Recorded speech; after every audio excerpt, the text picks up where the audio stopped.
제8장 경건함과 동정심. 피조물의 사랑. 경건한 생활은 사도 바울로가 우리에게 말하듯이 모든 면에서 유익하며 프란체스코의 마음을 가득 채웠으며 그의 전 생애가 그것에 의해 좌우되는 것처럼 보일 정도로 깊숙이 파고들었다. 또한 그를 기도 안에서 하느님과 연결시키고 그리스도의 고통을 나눔으로써 그리스도로 변하게 한 것도 바로 사랑에 가득 찬 동정심이었다. 그가 자신을 겸손히 이웃에게 바치도록 인도한 것도, 그리고 온갖 피조물들과 인간과의 조화를 회복시킴으로써 그로 하여금 원조 이전의 상태로 돌아갈 수 있게 한 것도 역시 이 사랑에 찬 동정심이었다. 사랑에 찬 동정심은 그로 하여금 모든 것을, 특히 예수님께서 당신의 고귀한 피로 구제한 영혼들을 애정을 갖고 바라보게 했다. 만약 죄로 더럽혀진 인간을 보게 되면 그는 너무나 절실한 연민의 정을 갖고 슬퍼했기 때문에 마치 그리스도 안에서 어머니와도 같이 그로 인해 끊임없이 고통을 겪고 있는 것 같이 보였다. 이것이 하느님의 말씀을 설교하는 사람들에 대해 그가 그토록 존경심을 지닌 주된 이유이다. 죄인들의 회개를 위한 노력과 열정과 목자적인 열심으로 죄인들을 위하여 십자가에 못 박히신 우리의 귀한 형제인 그리스도의 이름으로 그들은 자녀를 낳는 것이다. 그는 이러한 자비의 행위가 그 어떠한 희생보다도 자비로운 하느님께 쉽게 받아들여질 수 있다고 확신했다. 특히 그 자비의 행위가 설교보다는 모범으로서, 장황한 설교보다는 열렬한 기도로서 완전한 사랑의 정신 안에서 이루어진다면 더욱 그렇다고 확신하였다. 프란치스코는 듣는 이를 위해서가 아니라 자신의 영광만을 추구하는 설교자나 나쁜 생활의 표양으로 인해 자신이 가르침으로써 성취한 것을 망치는 설교자에 대해 우리는 애석함을 느껴야 한다고 늘 말하곤 했다. 그러한 사람은 그 어떠한 진실한 수도자 정신도 결핍되어 있다고 말했다. 오히려 웅변적 호소력이 없는 평범한 설교자가 그 자신의 좋은 표양에 의해 다른 사람들에게 이익이 되도록 해줄 수 있기 때문에 도리어 더 좋은 위치에 있다고 그는 주장했다. 아이 못 낳던 여자는 7남매를 낳고의 구절을 아래와 같이 해석했다. 아이 못 낳던 여자란 교회 안에서 아이를 낳도록 임명되지 않은 불쌍한 수사이요. 그러나 마지막 심판 때에 많은 아이들을 낳을 것이요. 왜냐하면 그때의 심판관은 그가 숨은 기도로 현재 그리스도에게로 귀의시키는 모든 사람들을 그의 영광의 덕분이라고 여기실 것이기 때문이요. 아들 많던 어미는 그 기가 꺾이리라는 말은 헛되고 말 많은 설교자로 자신의 능력으로 나았다고 상상하는 사람들에 대해 현재 자만하고 있으나 그때의 자신은 그들의 구원과 아무 상관이 없다는 것을 알게 된다는 것을 의미하오. 프란치스코는 열정적으로 타올랐으며 진심 어린 동정심으로 인간의 구원을 갈망했다. 그는 전 세계에 걸쳐 있는 경건한 수사들이 자기 자신들에 대해 훌륭한 평판을 얻은 결과로 사람들이 진실의 길로 돌아서고 있다는 이야기를 들었을 때 그것은 그에게 달콤한 향기가 나는 매우 값진 향유, 즉 마음을 녹이는 방향과 같다고도 늘 말하곤 했다. 그러한 얘기를 들었을 때 그는 매우 기뻐하였으며 또한 죄인들을 예수의 사랑회로 인도하는 책임을 맡았던 수사들에게 가장 환영의 축복을 주었다. 반면 그가 나쁜 표양으로 자신이 과거에 이루었고 그리고 수도에 있는 거룩한 수사들이 계속 성취할 것을 방해하고 망치는 자들에게 하느님과 하늘에 있는 모든 성인들께서 저주하시기를 나도 또한 그들을 저주합니다 라고 말하였듯이 자신들의 나쁜 행동으로 수도원에 누를 끼친 사람들은 그의 무서운 저주를 받았다. 그는 경험이 없는 수도의 회원들에 관해 추문이 들리는 것을 알았을 때에 너무나 마음이 상해서 만일 하느님께서 당신의 자비로서 그들을 붙들지 아니했다면 그로써 견디기에는 너무나 큰 것이었을 것이다. 나쁜 표양을 보고는 마음이 혼란하여져서 자비로운 아버지 하느님께 아들들을 위해서 열심히 기도했을 때에 그는 아래와 같은 대답을 들었다. 불쌍한 자여, 너는 무엇을 걱정하느냐? 내가 너를 나의 수도회의 목자로 만들어 놓고 나 스스로 그 수도회의 보호자가 되기를 그만두리라 생각하느냐?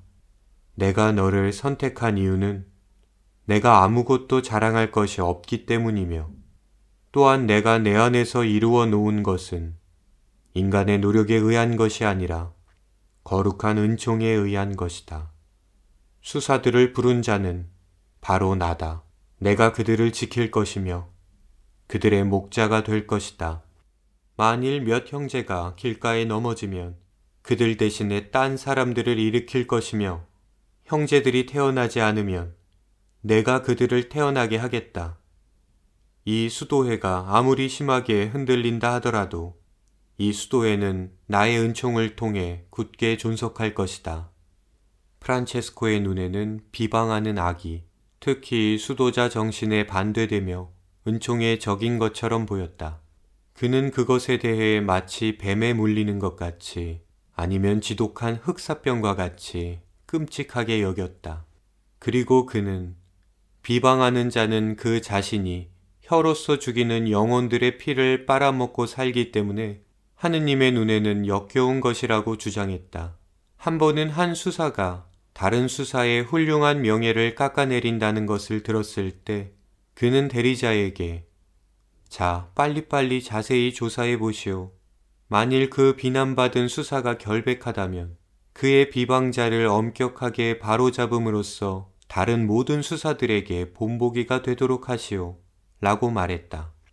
때로 그는 다른 사람의 명예를 해치는 수사에게는 수도복을 벗기는 벌을 내렸으며 덧붙여 그가 저지른 것을 회복하는데 최선을 다할 때까지는 하느님께 눈을 들어서는 안 된다고 말했다.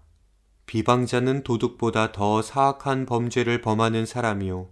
왜냐하면 사랑 안에서 완성을 이루는 그리스도의 법은 우리로 하여금 이웃의 육체보다는 영혼에 좋은 것을 바라도록 하기 때문이요.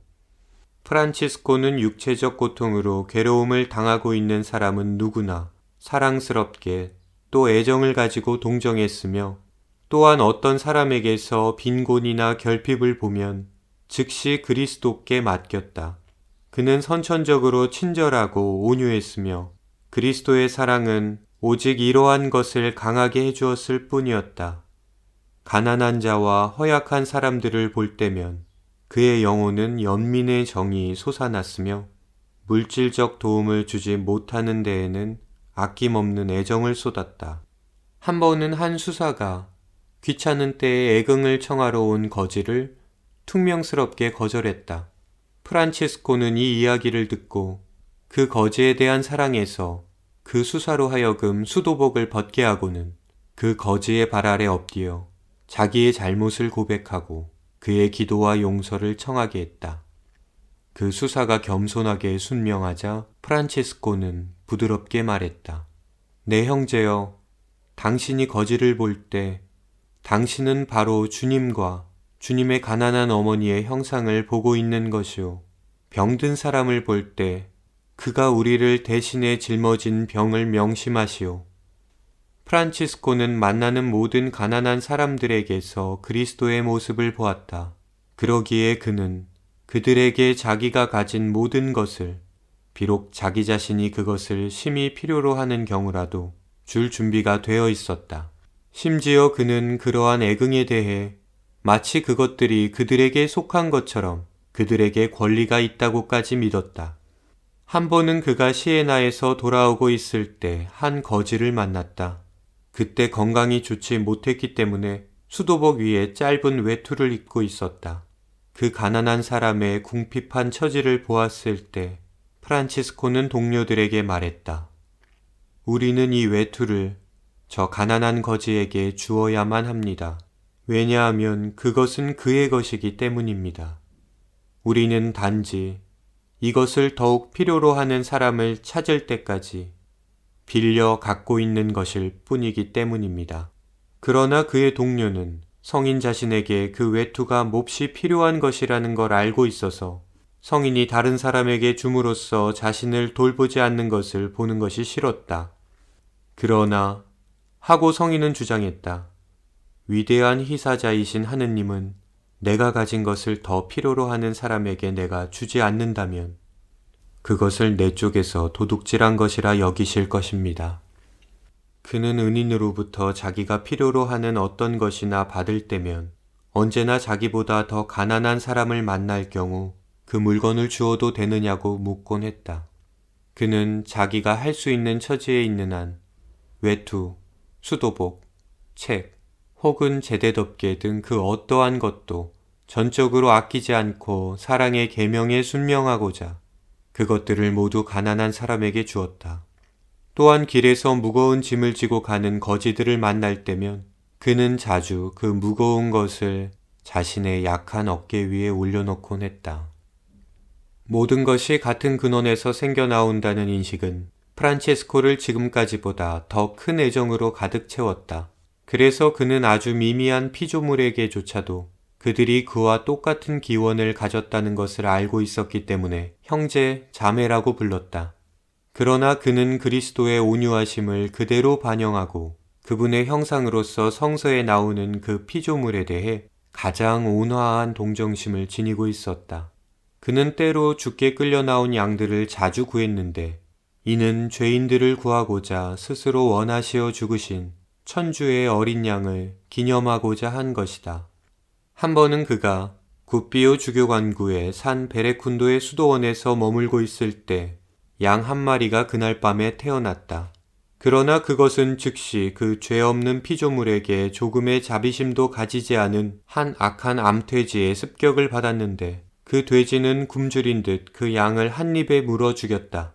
이를 전해 들은 성인은 원죄 없으신 천주의 어린 양을 상기하여 깊은 충격을 받았다. 그래서 그는 모든 이 앞에서 다음과 같이 말하면서 그 양의 죽음을 애도했다. 죄 없는 피조물인 양 형제여, 너는 그리스도를 사람들의 눈에 대신 보여주었다. 너를 죽인 사악한 동물에게 저주 있을진저 그 어떠한 인간이나 동물이 그것을 결코 먹지 말기를. 당장 거기서 그 사악한 암돼지는 병이 들어 3일 동안 앓고 난 후 마침내 자기의 죄를 죽음으로써 보상했다. 그 시체는 수도원 해자 밖에 버려져 오랫동안 방치되어 있다가 판자처럼 뻣뻣해져 가장 굶주린 동물조차 먹으려 들지 않았다. 한 동물의 잔악함이 그와 같이 끔찍한 종말을 초래했다면 처벌의 시기가 최후에 왔을 때 사악한 인간들의 운명은 어찌 될까? 이 일로 믿는 이들도 프란치스코의 따뜻한 사랑의 위력과 또 그것이 동물들도 그들 나름대로의 방법으로 호응을 할 만큼 그를 가득 채우고 있음을 볼 수 있다. 시에나 가까이를 여행하고 있었을 때 프란치스코는 들판에서 풀을 뜯고 있는 많은 양떼를 만났다.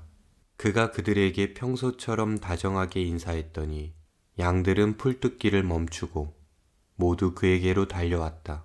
그러고는 고개를 곧주 세우고 서서 프란치스코를 주시했다.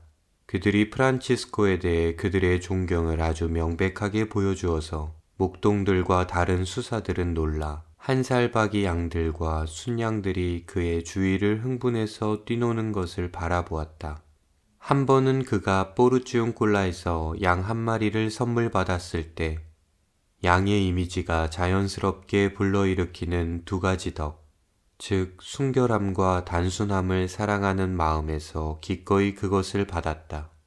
그는 그 동물에게 하느님을 찬미할 것과 수사들을 화나게 하는 짓을 삼가할 것을 훈계했다. 그러자 그 양은 마치 그가 자기에 대해 품고 있는 애정을 알아차리기라도 한 것처럼 그의 지도를 주의 깊게 따랐다. 성당에 들어가서 수사들이 성가대에서 노래하는 것을 들을 때는 그것은 마치 어린 양의 어머니이신 성모님께 인사라도 하려는 양 자발적으로 제대 앞에서 깊은 존경심으로써 한쪽 무릎을 꿇고 앉아 울었다. 미사 중 성체 거양 때에 무릎을 꿇고 깊이 경배하였기에 믿음이 강한 사람들에게는 복된 성체에 대한 존경의 본보기를 보여주는 한편 신심이 없는 사람들에게는 그들을 꾸짖는 것이 되었다. 또 한 번은 로마에서였는데 그때도 프란치스코는 천주의 어린 양에 대한 존경심에서 양 한 마리를 갖고 있었는데 떠날 때가 되었을 때 그는 그 양을 세테솔리의 야고바 부인에게 가지라고 주었다.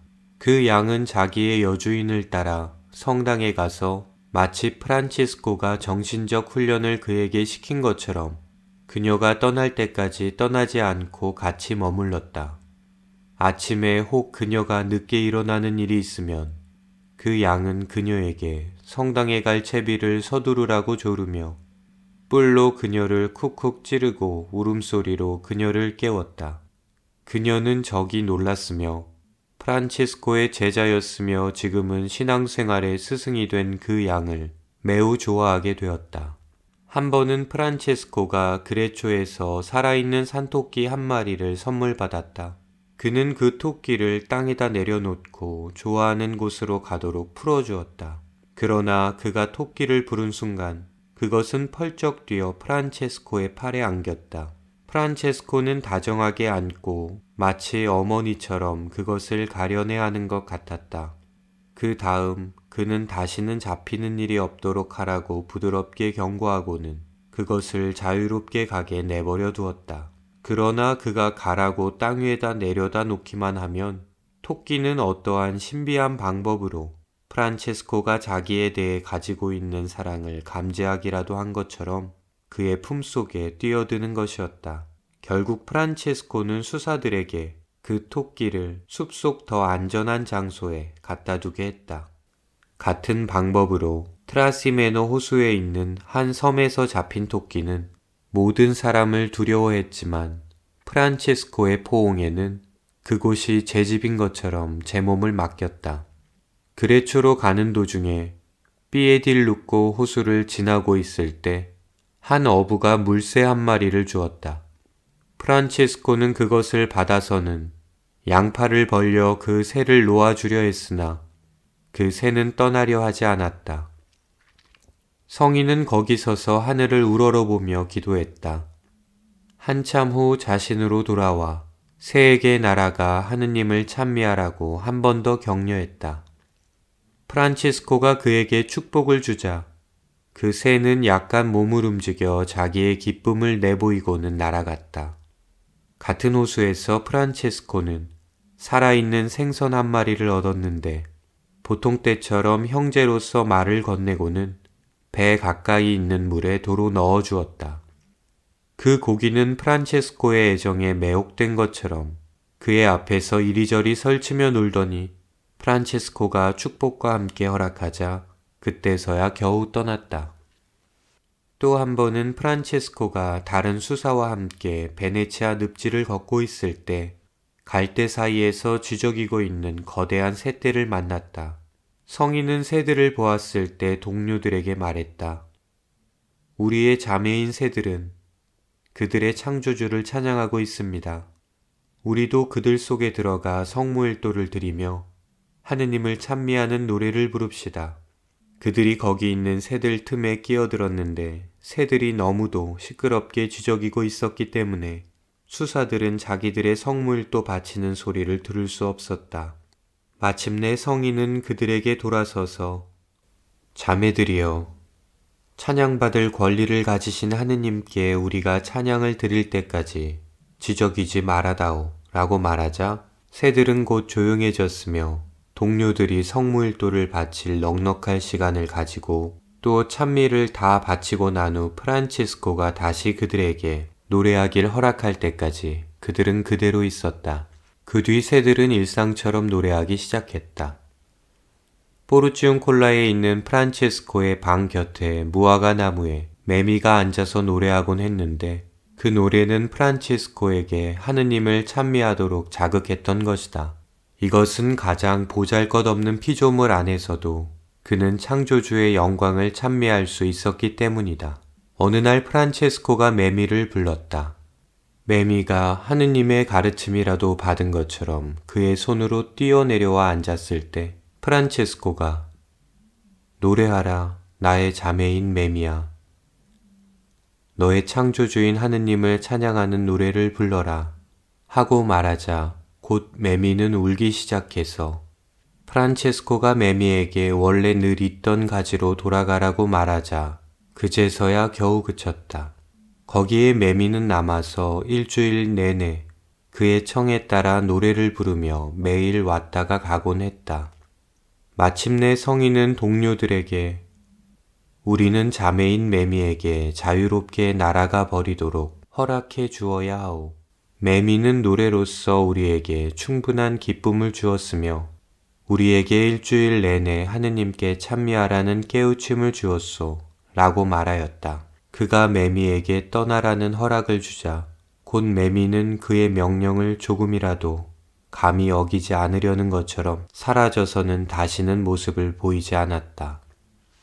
프란체스코가 시에나에서 병이 나 있었을 때 어떤 귀족이 산채로 잡은 꿩 한 마리를 그에게 보내왔다. 그 새는 프란체스코를 보고 또 그의 목소리를 듣는 순간 매우 다정하게 프란체스코와 함께 머물러 있으면서 그에게서 떨어지려 하지 않았다.